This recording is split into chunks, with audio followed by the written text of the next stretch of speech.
नमस्कार, मैं हूं अमित कुमार और आप देखना शुरू कर दिए हैं सारण अब तक। महाराजगंज लोकसभा की बात करते हैं तो महाराजगंज लोकसभा चुनाव में जो है वो एमएलसी सचिदानंद राय की अब एंट्री हो चुकी है। सचिदानंद राय जो हैं वो कल पटना में प्रेस कॉन्फ्रेंस किए थे, आज छपरा में प्रेस कॉन्फ्रेंस किए हैं और उन्होंने महाराजगंज से निर्दलीय चुनाव लड़ने की जो है वो घोषणा कर दिए हैं। काफी लंबे समय से रणनीति बन रही थी, उम्मीदवार को लेकर के काफी चर्चे हो रहे थे। कांग्रेस को लेकर के, चूंकि यहाँ महागठबंधन में जो यह सीट है वो कांग्रेस में चला गया है और कांग्रेस जो है यहाँ से भूमिहार जो उम्मीदवार की चर्चा हो रही थी, भूमिहार जो कैंडिडेट का जो कार्ड खेलने वाली थी कांग्रेस, अब कांग्रेस क्या करेगी? क्योंकि तमाम बातों को लेकर के तमाम जो कई भूमिहार उम्मीदवारों के जो नाम चल रहे थे उस सब उम्मीदवारों नाम को लेकर के जो है यहां से जो है सचिदानंद राय जो है वो सबसे पहले जो है यहां से निर्दलीय चुनाव लड़ने का ऐलान कर दिए हैं। महाराजगंज से जनार्दन सिंह सिग्रीवाल के खिलाफ में अब कांग्रेस के सामने एक धर्म संकट पैदा हो गया है कि यहां से जो है वो अब कांग्रेस क्या करेगी, कांग्रेस अब किसे मैदान में उतारेगी? क्योंकि जो कांग्रेस जो है वो भूमिहार कार्ड खेल रही थी, तो भूमिहार से जो जितने सारे नाम चल रहे थे, अरुण कुमार सिंह के नाम चल रहे थे, आकाश कुमार सिंह के नाम चल रहे थे, सचिदानंद राय को लेकर के भी संभावनाएं जताई जा रही थी कि सचिदानंद राय भी यहां से कैंडिडेट हो सकते हैं। लेकिन तमाम नामों के बीच जो है सबसे पहले जो है एंट्री मार दी है सचिदानंद राय और यहां से घोषणा कर दी है कि हम यहां से जो है वो निर्दलीय के रूप में चुनाव लड़ेंगे। आपको बता दें कि सचिदानंद राय जो हैं वो भूमिहार जाति से आते हैं। कांग्रेस जो है यहाँ पे महाराजगंज में जो थी वो पूरा का पूरा जो ध्यान था कांग्रेस का वो भूमिहार कैंडिडेट पर ही था। सचिदानंद राय के जो है घोषणा के बाद जो है यहाँ का पूरा जो गणित है वो बदल गया है। कांग्रेस अब क्या करेगी क्या नहीं करेगी? अब ऐसे में कई प्रत्याशी जो लाइन में थे, आगे चल रहे थे जिनके बारे में कहा जा रहा था कि उनका टिकट फाइनल हो चुका है, उनका भविष्य को लेकर के अब महाराजगंज में असमंजस की स्थिति बन गई है। महाराजगंज लोकसभा क्षेत्र को लेकर के जितनी संभावनाएं बन रही थी, विचार विमर्श किया गया कैंडिडेट को लेकर के कांग्रेस में, जिसमें राजपूत कैंडिडेट भी थे, ब्राह्मण कैंडिडेट भी थे, भूमिहार कैंडिडेट थे, इन सभी प्रत्याशियों के नाम पे चर्चा हो रही थी। अब यह एक दो दिन में हो सकता है कि घोषणा हो जाए, लेकिन टिकट के रेस में अब कुछ जो है वो गड़बड़ हो गया है। अब पता नहीं कौन सा उम्मीदवार होंगे, यह घोषणा एक दो दिन में होगी या फिर और कुछ लंबा खींच सकता है। लेकिन महाराजगंज की राजनीतिक समीकरण पर जरा हम ध्यान देते हैं और बात करते हैं पिछले इतिहास की।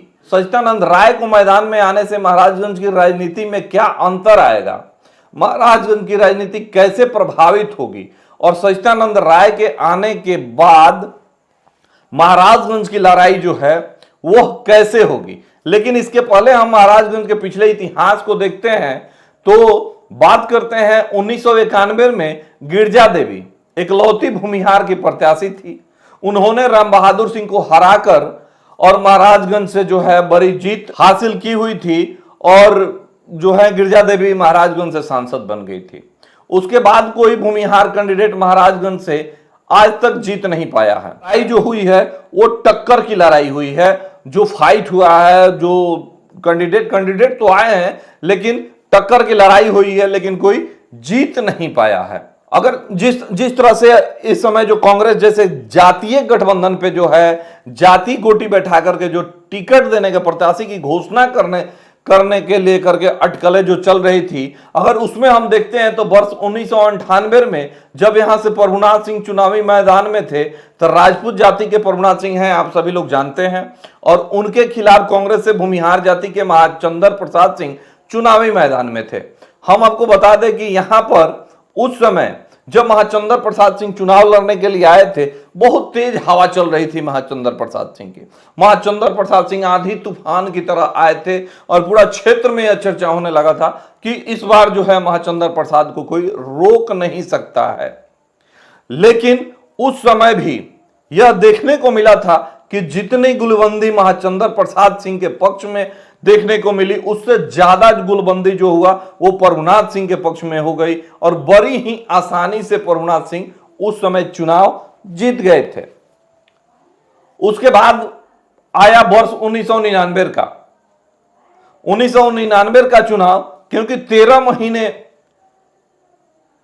13 महीने में ही सरकार गिर गई थी और मध्यावधि चुनाव होना था। इस चुनाव में महाचंद्र प्रसाद सिंह निर्दलीय के तौर पर चुनावी मैदान में आए थे। हालांकि उन्होंने सपा का टिकट लेकर के आए थे, लेकिन सपा का बिहार में कितना वैल्यू है वो आप सभी जानते हैं।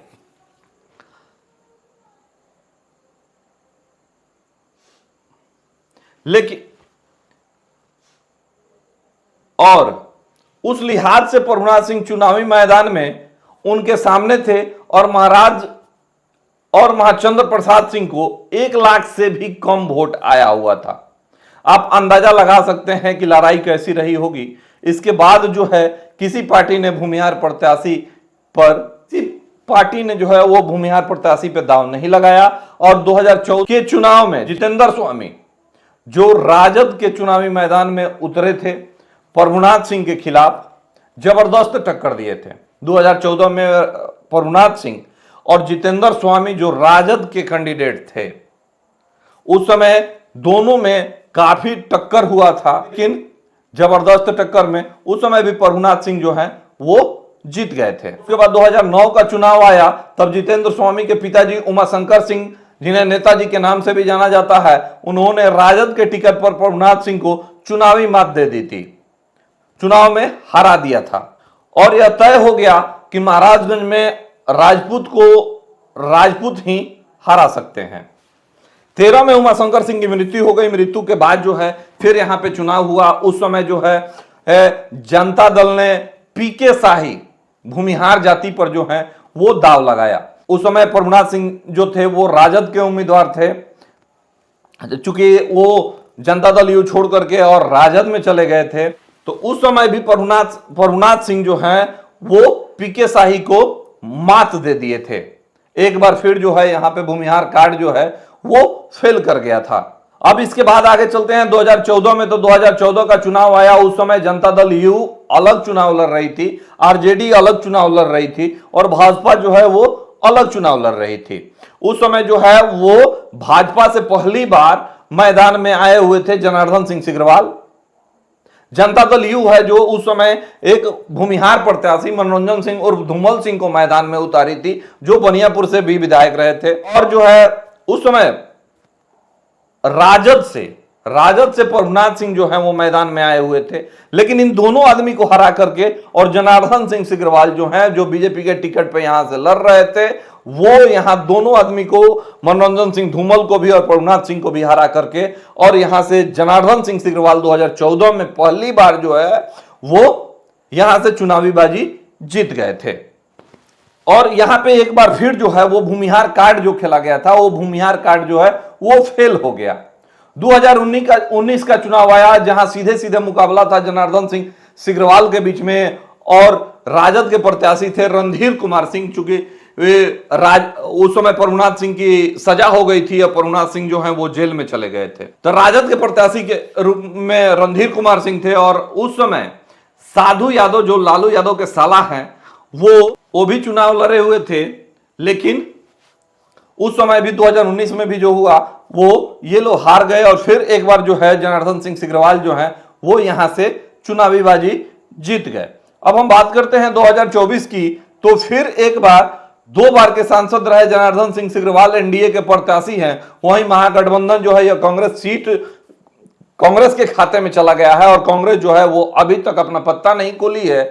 हालांकि जिन नामों का जो चर्चा चल रहा था उन नाम का अब क्या होगा और कांग्रेस अब क्या करेगी, चूंकि यहां से जो है निर्दलीय के तौर पे सच्चिदानंद राय जो हैं वो ताल ठोक दिए हैं। तो जो भूमिहार कार्ड कांग्रेस खेल रही थी वो कार्ड पे अब क्या मंथन चल रही है। हालांकि खबर यह भी आ रहा है कि कल जो है 1-2 दिन में जो है वो कांग्रेस अपने प्रत्याशियों की घोषणा करने वाली है, लेकिन हो सकता है कि जो अभी कांग्रेस को बिहार में 9 सीट मिला हुआ है। 9 सीट में से जो है वो 3 प्रत्याशी अभी घोषणा की है और जो 6 पे अभी होल्ड लगा हुआ है, 6 में से हो सकता है कि यहां 5 प्रत्याशी के ही 1-2 दिन में घोषणा हो। महाराजगंज जो है वो होल्ड लग जाए, महाराजगंज पे और मंथन किया जाए कि महाराजगंज से किसे चुनावी मैदान में उतारा जाए। लेकिन अब यह देखने वाली बात होगी कि महाराजगंज से एंट्री कौन ले रहा है, क्योंकि यहां जो भूमिहार कार्ड से जो है वो सचिदानंद राय आ गए हैं पहले ही, और जो चुनावी गुनागणित थे वो सचिदानंद के आने के बाद जो है वो गड़बड़ा गया है। माना जा रहा था कि उन्हें भी, सचिदानंद राय को भी मौका मिल सकता है ऐसी संभावना जो है वो संभावनाएं ऐसी देखी जा रही थी महाराजगंज की राजनीतिक में। अभी जो होने वाला है महाराजगंज के बीच जो है वो महाराजगंज की राजनीतिक में और बहुत बड़े खेल होने वाले हैं, बहुत बड़े खेल हो सकते हैं और कौन कौन से प्रत्याशी आएंगे और क्या होगा ये देखने वाला समय बताएगा। लेकिन जो अभी जो चर्चा चल रही है, कांग्रेस जब तक अपना पत्ता नहीं खोलती है तब तक जो है ऐसा भी माना जा रहा है कि जिन प्रत्याशियों की चर्चा के नाम खत्म हो गई थी अब उन पर भी विचार करने में लग जाएगी कांग्रेस कि यहां से क्या किया जाए और किनको प्रत्याशी बनाया जाए। ये कांग्रेस के लिए दुविधा में फंस गई है और कांग्रेस जो है वो अभी तक प्रत्याशी टटोल रही थी और टटोल करके जो मंथन कर रही थी, जो सर्वे करा रही थी, उस सर्वे में जो है वो फिर एक बार कांग्रेस जो है वो चारों खाने चित दिखाई दे रही है और आने वाले समय में इसको कहां महाराजगंज से किसे प्रत्याशी बनाएगी ये समय बताएगा। फिलहाल जो अभी की जो महाराजगंज की स्थिति है वो एनडीए के प्रत्याशी जो हैं जनार्दन सिंह सिग्रीवाल हैं, जो पहले अपना ऑफिस भी खुल चुके हैं और क्षेत्र में लगातार अपने कार्यकर्ताओं के साथ भ्रमण भी करने लगे हैं। और दूसरी तरफ से जो है सारण निकाय के एमएलसी सचिदानंद राय हैं, जो निर्दलीय चुनाव लड़ने के लिए महाराजगंज से अपना घोषणा कर दिए हैं। लेकिन आने वाले दिनों में भी पत्ता खुलेगा, महाराजगंज की स्थिति जो है हलचल, जो राजनीतिक हलचल जो है वो और भी बढ़ने वाली है और कौन कौन से प्रत्याशी होंगे और किस तरफ से महाराजगंज की लड़ाई जाएगी ये देखने वाला वक्त होगा। फिलहाल आप हमारे साथ बने रहें और देखते रहें सारण अब।